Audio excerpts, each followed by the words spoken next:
All right, so today we are going to be installing the Corbin seat.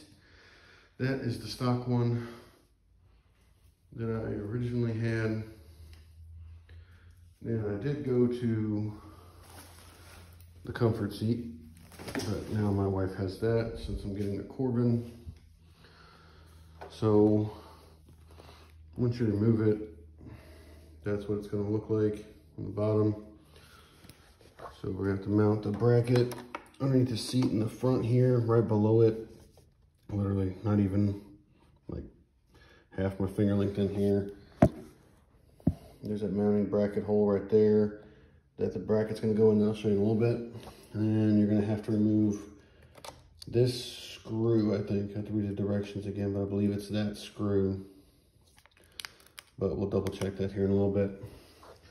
But just for comparison, so this is the new Corbin seat.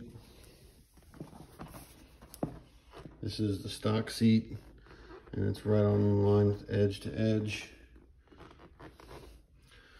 You can see, not that much bigger, but